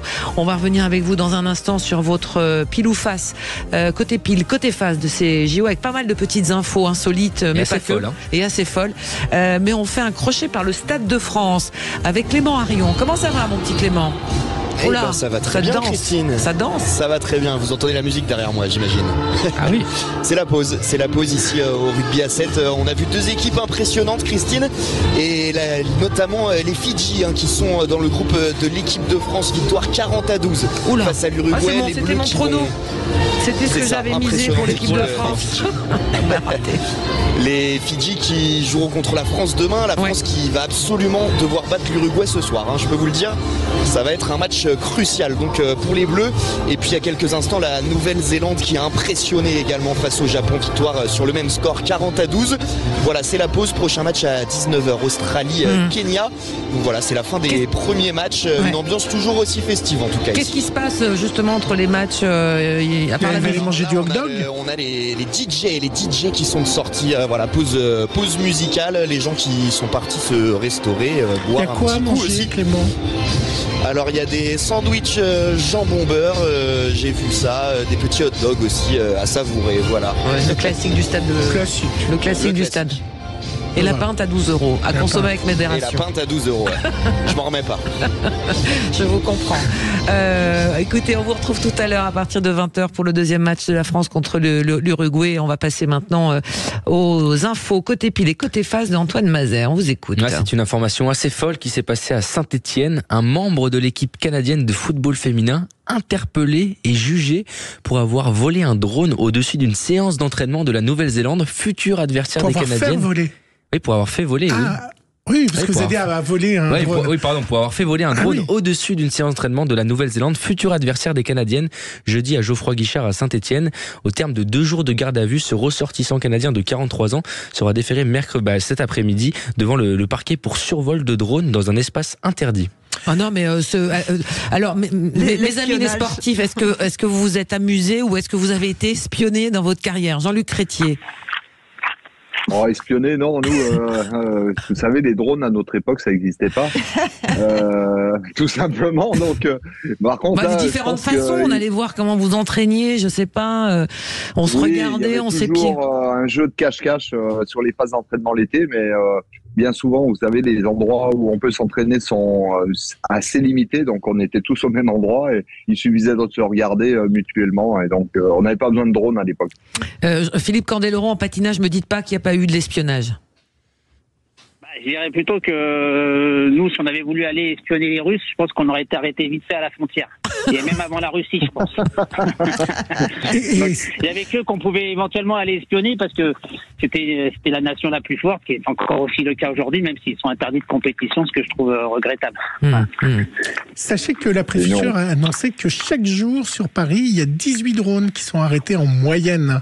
Des gens qui essayent de tenter de faire voler des drones. Alors c'est plutôt des particuliers et il y a eu 18 drones par jour de saisie. L'espace aérien, d'ailleurs, au-dessus de Paris, qui sera totalement fermé sur un rayon de 100 km vendredi à partir de 18h30. Aucun avion ne pourra, le Bourget, Beauvais, et aucun survol, aucune ligne aérienne au-dessus de Paris. Voilà. Donc il y aura pas moi qui comptais venir avec mon jet privé. Il faut atterrir à Dijon. Il faut s'appeler Céline Dion. Appelez Céline. J'allais déposer Céline et puis toute la tribu qui vient pour les Jeux Olympiques. Ils ont de la chance quand même. Je suis sûr qu'ils vont être accrédités. Céline était en chat. Ah oui, elle a un passe-droit. Allez. Il y a nos confrères du quotidien L'Équipe qui ont sorti un petit peu les records des athlètes français pour les JO, notamment le plus grand des athlètes, le plus petit, la plus légère, la plus jeune. Est-ce que vous savez, par exemple, qui sera l'athlète la plus jeune des Jeux Olympiques? Je sais. Elle s'appelle Nana Consdate. Elle est de l'Aude. Elle fait du skate et elle a 14 ans. Alors, elle s'appelle pas comme ça, elle s'appelle Lucie Schoonherr. Oui, mais son nom de scène, parce qu'ils ont des noms, c'est Nana. Bien sûr. Et elle fait exactement du skateboard. Est-ce que je peux ajouter quelque chose sur ça? Parce que nous, par exemple, à cause de la Russe qui a été jugée pour dopage, parce qu'elle avait 16 ans, ils ont augmenté en patinage, en tout cas, et aux Jeux Olympiques d'hiver, l'âge minimum de 17 ans pour participer aux Jeux. Alors ça m'étonnait d'apprendre qu'effectivement cette jeune skateboardeuse de 14 ans puisse y participer, parce que en cas de dopage, en fait, elle serait pas tenue responsable légalement puisqu'elle n'est pas majeure. Je trouve ça un peu bizarre. Incroyable. C'est vrai. Oui, tout à fait. Est-ce que vous savez, par exemple, qui sera l'athlète français le plus lourd de ces Jeux Olympiques? Teddy Riner. Oui, c'est Teddy Riner. J'ai vu qu'il y avait des costumes de X en sexe XL. Non, plus. 6XL. 6XL. Ouais, je crois que ça va jusqu'à 6XL. Mais on met 12 personnes dedans, en fait. Et la tête le plus grand, notamment, sera le basketteur Victor Wembanyama. 12 comme vous. 2m24. L'athlète la plus petite sera Colline de Villard, la gymnaste, 1m48. On a vu les photos, les comparaisons. C'est impressionnant, mais ce sont tous des grands champions qui vont représenter la France pendant ces Jeux Olympiques. Également un champion olympique qui a sauté sur son lit en carton pour tester. La vidéo a fait le buzz, déjà plus de 8 millions de vues sur Instagram. Le plongeur britannique champion olympique Tom Daley a réalisé une visite guidée de sa chambre après son arrivée dans le village olympique. Il n'a pas hésité à tester la solidité en sautant dessus, en faisant des galipettes. Le lit est resté intact. Maintenant, permettra-t-il de bien dormir et de bien récupérer pendant ces Jeux? On rappelle que ces lits, c'était les mêmes qui étaient utilisés à Tokyo en 2021. Ouais. Il le trouve même un peu dur, le lit. Certains ont parlé après une bonne séance de massage. Philippe Candeloro. Pour vraiment tester le lit, je propose que Teddy Riner fasse la même chose. Je me suis posé la question si Teddy Riner dormait sur un lit en carton. Parce qu'ils sont petits, ils sont pas très grands. Je pense pas, moi. Il a un lit, c'est comme Victor Wembanyama. Ils ont des lits sur mesure. J'espère. Ou deux lits l'un derrière l'autre, je sais pas. Une chambre à lui, où il y a des pieds qui dépassent. Moi, j'ai entendu dire qu'il y avait la taille standard du lit en carton et que sur certains, il y avait une rallonge qui pouvait se tirer. C'est magique. Mais je n'ai pas vu, donc je ne peux pas confirmer l'information. Dès qu'on aura un athlète, on demandera s'il y a des lits en rallonge. Une dernière information un petit peu plus sérieuse, si vous prenez les transports en commun, attention aux tentatives d'arnaque et emails frauduleux. Île-de-France Mobilité appelle à la vigilance face aux tentatives d'escroquerie qui se multiplient à l'approche des Jeux Olympiques et Paralympiques de Paris 2024. L'autorité organisatrice des transports en Île-de-France rappelle qu'en cette période olympique, la seule application officielle pour acheter et recharger ses titres de transport pendant les Jeux Olympiques est l'application Jeux et Transport Public Paris 2024. Et il y a même une autre arnaque qui a été dénoncée par la préfecture de police. C'est des gens qui vous vendent sur Instagram des sièges pour handicapés pour payer moins cher les places pendant la cérémonie officielle.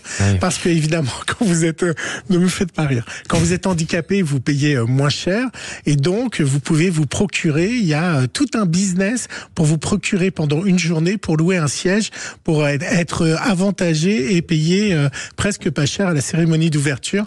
Et ça a été démantelé par la préfecture de Bobigny qui a fait un communiqué sur des gens qui vendaient ils sont inventifs. Mais là, sur le pass mobilité, parce qu'il y a beaucoup de provinciaux qui vont monter à Paris pour les Jeux, puisque ça démarre vraiment ce week-end, etc. On rappelle le site, mon cher Antoine, pour pas se tromper, parce que c'est vrai que quand on clique à l'application, il y en a plusieurs. Il y a l'application des Jeux, l'application de la billetterie, l'application des déplacements. L'application, c'est Jeux et Transport Public Paris 2024. Voilà, avec ça, on a tout en temps réel. Elle est assez bien faite, je le reconnais. Et moi qui ai un billet pour la cérémonie d'ouverture, j'aurais que le code barre au dernier moment, donc il peut pas être copié. Il paraît que vous allez avoir des gourdes. Oui, on peut rien emmener en fait, parce que la peur qu'ils ont, c'est qu'on jette sur des bateaux des bouteilles ou des choses comme. Mais oui, faut penser à tout. Donc on a le droit de rien avoir pour éviter de jeter des choses sur les athlètes. Donc il y aura que des gourdes qui seront autorisées. Les gourdes vont être numérotées parce que si on retrouve une gourde sur le bateau, et il y aura des points d'eau où vous pourrez remplir votre gourde, mais vous avez le droit de presque rien amener à cause de ça, parce que évidemment, il serait très compliqué de jeter sur les athlètes des choses. Quand on voit effectivement l'organisation. Mais oui, vendredi, on vous passera un petit coup de fil. Il y en a plein qui vont aller voir la cérémonie d'ouverture. On va les appeler évidemment dans cette émission. Si vous voulez bien, mes chers Vrais-Voix, on va s'arrêter un court instant. On va parler des sport co, on va dire des médailles qui sont possiblement qui sont au catalogue, puisqu'on en avait eu 6 aux Jeux de Tokyo. Est-ce qu'on va faire aussi bien, voire mieux? Et qu'est-ce qui fait que la France est aussi forte? Je me souviens d'un tweet d'Evan Fournier qui avait dit: quand est-ce qu'on va dire qu'enfin la France est un des meilleurs pays au monde en matière de sport co? Vous êtes d'accord ou pas avec ça? Vous nous appelez, vous réagissez également 0826 300 300 et sur les réseaux sociaux. À tout de suite. Les Vraies Voix Sud Radio, Christine Bouillon. C'est la dernière ligne droite de cette première partie d'émission, puisque tout à l'heure à 20h, je vous le rappelle, vous pourrez vivre en direct sur Sud Radio avec Johan Huget, Antoine Mazer, le deuxième match de l'équipe de France de rugby à 7, l'équipe d'Antoine Dupont qui a fait match nul contre les États-Unis. Antoine, qui joueront contre l'Uruguay. L'Uruguay qui est une nation du tiers 2, qui n'a pas concouru contre la France cette saison parce qu'il n'était pas dans la même division. La France faisait partie des 12 meilleures équipes et l'Uruguay après les 12 meilleures équipes, donc une équipe largement à la portée des coéquipiers d'Antoine Dupont. Il y aura d'ailleurs un petit peu de turnover dans l'équipe, sûrement Antoine Dupont qui devrait commencer le match sur le banc, mais l'équipe de France qui est attendue au tournant parce qu'une défaite pourrait être déjà synonyme d'élimination pour les Français. Ah oui. Oui, presque, parce qu'avec un match nul et une défaite, il ne ferait quasiment pas partie des meilleurs deuxièmes et donc forcément, ça serait très compliqué pour la qualification. Demain, il faudrait un énorme exploit face aux Fidji pour se qualifier s'il y avait une défaite ce soir. Allez, on continue d'en parler de ces Jeux Olympiques qui ont démarré aujourd'hui avec ce tournoi de rugby, de football. Il y a des résultats intéressants. Christine, moi j'ai une question. Oui, Jean-Luc. J'ai une question, Christine. Nos champions olympiques de volley, ils démarrent quand la compétition? Je crois qu'ils démarrent ce week-end. D'accord. Les sports co commencent quasiment tous ce week-end avec le hand, c'est dès demain. Toujours pareil pour des questions d'organisation parce qu'après il faut libérer. Vous savez, le basket, il y a une partie qui se joue à Villeneuve-d'Ascq qui après vient de finir à Paris. Et le hand, c'est l'inverse, ils jouent à Paris et finissent à Lille. Donc il y a un inversement. France-Serbie dimanche. C'est voilà, France-Serbie, les volleyeurs français qui sont tenants du titre et qui vont devoir eux aussi se tester dès la première rencontre. Et sur France TV Sport, vous avez tous les matchs qui sont diffusés en temps réel. Ouais. Il suffit de se connecter et vous choisissez le match que vous voulez voir. Et puis en ce moment, cet après-midi, il y a des diffusions aussi.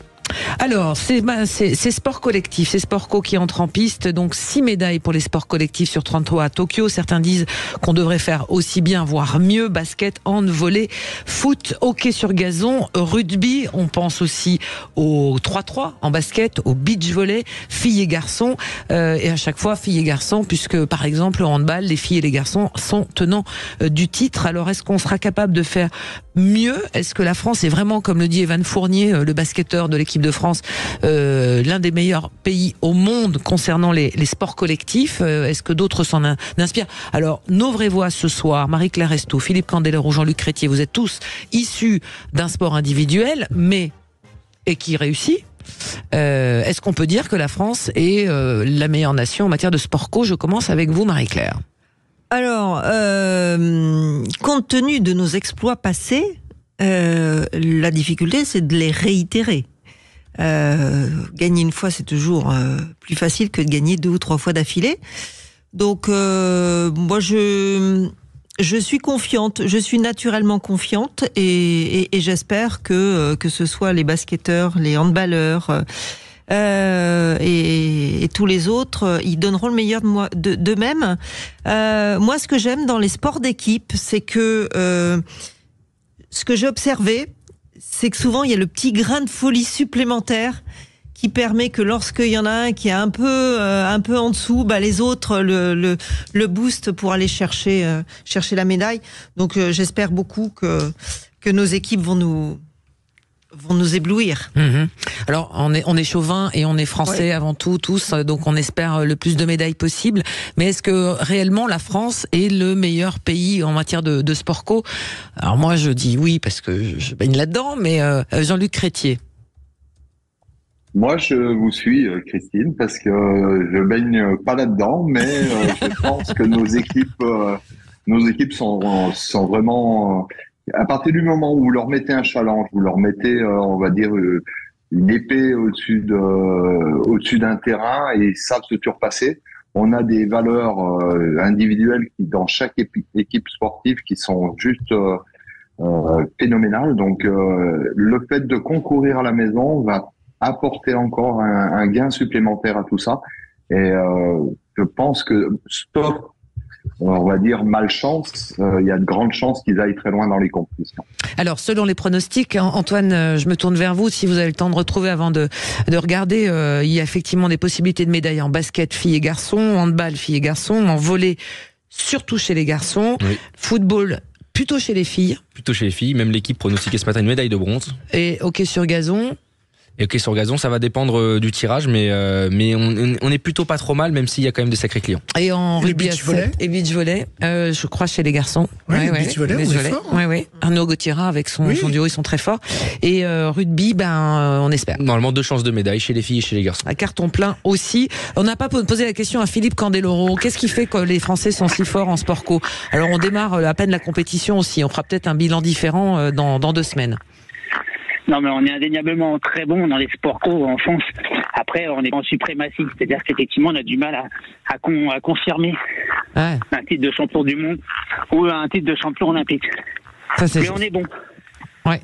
C'est vrai que l'enchaînement au championnat du monde est... Est-ce que c'est plus simple d'être, quand on est, alors c'est à tous les sportifs que je pose la question, est-ce que c'est plus simple d'être en équipe, on se soutient, mais peut-être il y a des guerres d'ego ou de choses, on se reproche des choses dans l'équipe, ou est-ce que c'est plus dur mentalement d'être tout seul et de se battre avec soi-même lorsqu'on fait du judo ou du ski et que tous les regards sont une seule personne mentalement? Qu'est-ce qui est le plus dur d'après vous? Être en équipe avec la pression de l'équipe ou être seul? Marie-Claire, pour commencer. C'est un exercice qui est assez différent parce que quand on est... on peut parler au titre de l'équipe de sport co, mais en termes d'équipe, quand on fait un sport individuel, on combat les uns après les autres. Et donc, quand on est tout seul, qu'on gagne ou qu'on perde, on se dit, c'est moi et c'est ma responsabilité. Quand on est dans une équipe, si on gagne, on peut faire gagner l'équipe. Si on perd, on peut faire perdre l'équipe. Et donc, la pression est un peu plus forte, mais on a l'encouragement des autres. Donc moi, j'ai toujours trouvé que concourir dans un sport individuel par équipe, c'était absolument génial. parce que ça décuple la victoire et le plaisir d'aller chercher une médaille ensemble. Jean-Luc Crétier. En fait, si vous voulez, on fait un sport individuel, mais pratiqué en équipe, puisqu'on passe 11 mois, concernant les sports alpins, on passe 11 mois de l'année ensemble, dans un team. Après, ce que disait Marie-Claire tout à l'heure, c'est vrai aussi, c'est-à-dire que maintenant, dans nos équipes, dans nos sports individuels, sur des gros événements, il y a des concours par équipe, et c'est vrai que ça décuple aussi le résultat, parce que derrière, vous avez, si vous faites une médaille, vous avez un titre à honorer et à fêter tous ensemble. Donc ça, c'est une nouveauté aussi dans les sports individuels. Ouais, mais dans le ski aussi, j'ai manqué un truc aussi, alors. Oui, ouais. Oui, dans le ski aussi, vous avez des épreuves par équipe maintenant. Ouais, comme le biathlon, tout ça, on sait, mais effectivement, ski alpin, on le sait. Philippe. Nous aussi, depuis quelques années, on a une compétition, un championnat du monde par équipe, qui se déroule souvent après le championnat du monde et qui a lieu au Japon, qui est en plus doté de primes à la performance. Donc c'est pour ça que les athlètes aiment bien aussi y aller. Mais en fait, c'est un état d'esprit complètement différent. C'est-à-dire que on accepte plus facilement, je pense, la défaite en sport d'équipe ou quand on est en équipe qu'individuellement. Parce qu'individuellement, on va s'en mordre les doigts. Et puis après, alors que si vous perdez à travers une équipe, il y a l'ensemble de l'équipe qui va dire bon, allez, c'est dommage, mais c'est pas grave. Il y aura toujours un esprit d'équipe qui va faire que on va essayer de remonter le moral à celui qui a éventuellement fait perdre. Ça, après, au niveau de l'ego, j'aurais pas aimé jouer dans une équipe parce que imaginez quelqu'un qui est plus médiatique ou qui marque plus de buts qu'un autre. À la fin, j'ai l'impression que ça peut créer des guerres. J'aimerais pas être sélectionneur. Voilà. Ouais. Ce qui est difficile, c'est la sélection. Ce qui est difficile aussi, c'est de perdre. Comme on dit, on gagne ensemble, on perd ensemble. Mais c'est vrai que ça, c'est la notion la plus difficile quand on est compétiteur. On va accueillir et faire une pause, mais on va discuter avec lui. Notre invité, c'est Bérengé Brito. Bonsoir. Bonsoir. Vous êtes auteur de Équipe gagnante, s'inspirer du sport collectif français pour réinventer nos organisations. C'est aux éditions du Brochet. Vous avez été coach, enfin en tous les cas, vous avez été dans le volet professionnel et ça vous a inspiré les sports co. La France, et après on va développer avec vous. Pour vous, en un mot, c'est la meilleure nation en matière de sport co ? Sur le très haut niveau, elle fait partie des meilleures nations. Devant, il y a les États-Unis, mais après chacun a aussi ses sports en fonction de la culture. Mais en tout cas nos sports européens, c'est à mon sens, ça fait partie des meilleures nations depuis plusieurs années. Si on regarde un petit peu plus loin, depuis 20 ans, en fait, sur beaucoup de sports, on gagne ou on est en finale ou en demi-finale. Et ça, il y a quasiment aucun pays qui est européen, en tout cas, qui est sur ce standing-là. Alors vous ne bougez pas, les vraies voix des JO ce soir aussi, vous ne bougez pas, on s'arrête un court instant et on continue cette discussion, on va creuser un peu, qu'est-ce qui fait que, est-ce que ce sont les entraîneurs, est-ce que c'est l'alchimie entre un groupe, est-ce qu'il faut un magicien à l'intérieur, on parle de Mbappé par exemple, de Antoine Dupont, de Tony Parker, ces personnalités, Nicolas Karabatic pour le handball par exemple, Ngapet pour le volley, est-ce que c'est fait d'avoir une superstar dans une équipe qui fait le reste? On va décortiquer tout ça ensemble, vous ne bougez pas. On se retrouve juste après la pause. À tout de suite. Sud Radio. Sud Radio. Parlons vrai. Parlons vrai. Sud Radio. Parlons vrai. Les vraies voix Sud Radio. Christine Bouillon. Avec nos vraies voix des JO ce soir, Marie-Claire Restou, Philippe Candeloro, Jean-Luc Crétier, le collectif des championnes et champions français qui nous accompagne pendant toute cette durée des JO sur Sud Radio. On continue de parler de la performance que réalisent nos équipes de sport co. Alors les tournois ne font que commencer, on n'est que au début de la compétition, donc pour l'instant on verra à la fin si on fait mieux qu'à Tokyo. Je rappelle 6 médailles pour les sports collectifs, dont 3 titres olympiques. Est-ce qu'on va faire mieux ou pas? On est aussi avec Bérengé Brito qui vous signez donc Équipe gagnante. C'est ça, vous donnez en fait un mode d'emploi, vous inspirez des sports co duquel vous venez pour aider les entreprises en tous les cas, pour donner des conseils pour mieux s'organiser dans les entreprises. Qu'est-ce qui fait, on en parlait il y a un instant avec nos 3 vraies voix sur cette alchimie dans un sport collectif, qu'est-ce qui fait que un collectif fonctionne vers la performance? Quand ça marche, quand tout marche, on a l'impression que c'est facile, mais il peut y avoir quand même des grains de sable, mais tout ça ne se fait pas en un clin d'œil. Non, ça se fait pas en un clin d'œil. Et vous en parliez juste avant la pause. Il y a besoin de leaders de jeu qui incarnent un certain état d'esprit, une certaine vision de leur sport. Mais il y a besoin que ce leader-là soit aussi très aligné avec l'entraîneur, avec le staff technique dans son ensemble, puisque maintenant une équipe de très haut niveau, si on prend par exemple l'équipe de France de football, c'est 20 personnes dans le staff technique pour 22 joueurs. Donc il y a besoin de cet alignement, en tout cas entre ceux qui influencent le terrain, les leaders. Vous parliez d'Ngapet par exemple dans le volley, de Tony Parker dans le basket, d'Mbappé ou peu importe. Il y a besoin qu'ils soient vraiment très alignés avec l'entraîneur et le staff technique. Ça c'est une condition essentiel. Alors on a vu beaucoup aussi d'évolutions. Je vais prendre quelqu'un que je connais, il s'appelle Olivier Crumbles. Au début, il était un coach très vertical, il donnait des ordres et puis il a changé son mode de fonctionnement et il a laissé le groupe prendre en main finalement son destin. Là, je m'adresse à vous, Jean-Luc Crétier, Philippe Candeloro, Marie-Claire Estou. Est-ce qu'en sport individuel, on est sur le même schéma? Est-ce qu'on fonctionne de la même façon? Non, on ne fonctionne pas exactement de la même façon. Et puis je vais vous dire, chaque sportif, chaque athlète est différent. Une équipe, elle va fonctionner parce qu'il faut un leader. Le leader, il peut se révéler de façon tout à fait naturelle. Et puis aussi, il faut des individualités qui soient complémentaires. Parce que si vous avez une équipe de clones, ça ne marche pas. Donc il faut des gens qui impulsent la dynamique. Et puis, il y a toujours des anciens, il y a toujours des plus jeunes qui apprennent des anciens. Donc, une équipe, c'est une alchimie. Et pour que la mayonnaise prenne, il faut un dénominateur commun.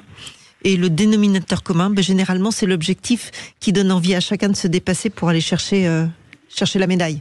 Jean-Luc, comment ça se passait, cette relation entraîneur-entraîné pour vous, Jean-Luc Crétier? J'ai eu la chance, notamment sur la fin de carrière, d'avoir un entraîneur qui avait fait pas mal de résultats en Coupe du Monde.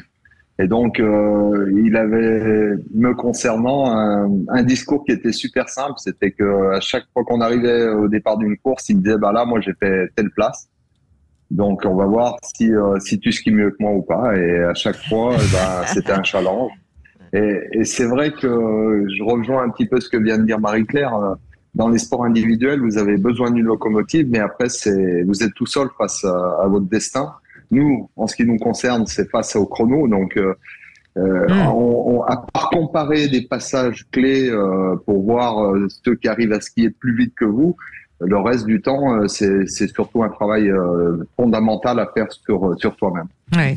Philippe Candeloro, puis après, avec vous, on continue la discussion, Bérangère Breton. Philippe. On l'a perdu. Philippe. Je suis là pourtant. Oui, vous êtes là. Je suis là. Alors moi, effectivement, j'ai eu la chance d'avoir le même entraîneur pendant les 35 années de carrière. Donc c'était quelqu'un qui m'a découvert à l'âge de 7 ans et demi. Donc en fait, c'était un deuxième père qui me connaissait quasiment par cœur, qui a été très très protecteur. Et puis après, au fur et à mesure, il y a eu des intervenants extérieurs, comme un préparateur physique, qui lui était un taré parce qu'il venait de l'athlétisme. Et il venait du fond et du demi-fond. Donc en fait, je peux vous dire que quand on partait avec lui, on ne savait pas si on allait revenir vivant. Mais c'est ce qui m'a permis peut-être de continuer à pratiquer jusqu'à mes 50 ans. Et puis après, il y a eu la chorégraphe, il y a eu le préparateur mental. J'en voulais pas parce que je sentais que j'étais bon là-dedans et que je voulais pas perturber en fait cet esprit que j'avais. Je préférais m'auto-gérer, quoi. Voilà. Ouais. Mais sinon, c'est important. J'ai plus une équipe autour de moi que finalement un entraîneur autour d'une équipe. Ouais. Bérangère Brito, je rappelle, vous avez signé ce livre, Équipe gagnante avec un S à chaque fois, donc au pluriel. Cette relation de l'entraîneur, cette évolution de l'entraînement des sports collectifs aussi, on voit, on s'adapte visiblement aux nouvelles attentes, contraintes de la société, des joueurs et des joueuses, avec au milieu de tous ces collectifs des mégastars. Oui, avec des mégastars. Et vous disiez tout à l'heure très justement que sur Olivier Crumble, par exemple, qu'il avait fait évoluer sa méthode de management. Il y a aujourd'hui dans notre société justement un effet un peu balancier. On passe d'un style de management un peu directif à un style participatif en pensant que c'est le Graal absolu. Mais en fait, tous les styles sont importants en fonction de la typologie de l'équipe. Et une équipe, dans sa construction, au départ, elle a besoin d'un cadre assez clair. Elle a besoin de consignes assez fermes. Et puis plus elle progresse et plus elle avance. Et Laurenti, d'ailleurs l'entraîneur de l'équipe de France de volleyball, en parle très très bien par rapport à sa prise de fonction 9 ans avant le titre. Au début, il était plutôt dirigiste et progressivement, il a fait évoluer vers du participatif en passant par différents styles. Et c'est ça qui est important d'avoir conscience, que ce soit dans le sport ou dans l'entreprise, c'est qu'il n'y a pas un style qui est mieux qu'un autre. Il y a une équipe à accompagner qui a besoin, comme un athlète individuel a besoin d'un certain type d'entraîneur, eh bien, une équipe a besoin d'un certain type de coach. Et ce coach doit grandir avec son équipe s'il veut continuer à la faire grandir. Moi, je voulais vous poser une question. Comment on se sépare d'un maillon faible lorsqu'une équipe est soudée et qu'on s'aperçoit qu'il y a un maillon faible dans l'équipe ?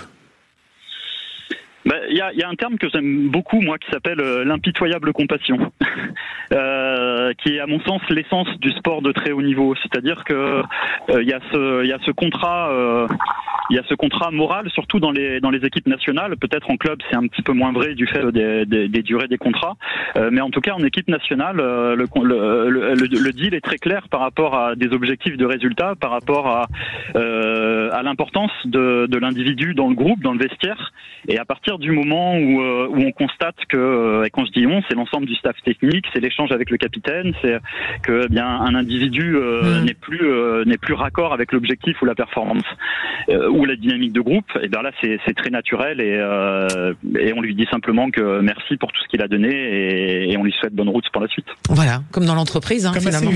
Comme à C8 avec l'ARCOM. Allez, merci beaucoup, merci Bérangère Brito pour être passé nous voir dans l'émission des vraies voix des JO. Je rappelle votre livre Équipe gagnante, s'inspirer du sport co-français pour réinventer nos organisations. Mes chers vraies voix, je vous remercie ce soir. Vous avez été parfaits. On vous garde, nous. Jusqu'à la fin. Avec plaisir. Jusqu'à la fin. Avec plaisir. Jean-Luc Crétier, merci beaucoup d'avoir été avec nous. On vous retrouvera très bientôt. Philippe Candeloro également et Marie-Claire Restou. On vous passera un petit coup de fil. Vous allez à la cérémonie d'ouverture. Oui, j'y serai. Je ne sais pas encore où, mais j'y serai. Philippe aussi, vous y allez à la cérémonie ? Non, devant sa télé.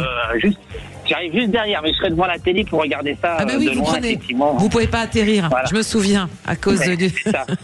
Vous pouvez pas atterrir. Non, mais j'espère que ça va être une belle cérémonie. Je crois. Malgré tout ce qui se passe. Voilà, avec Céline Dion, Lady Gaga et Aya Nakamura. Jean-Luc Crétier, vous devant votre télé aussi pour la suite. On la rate pas, ça. Ouais.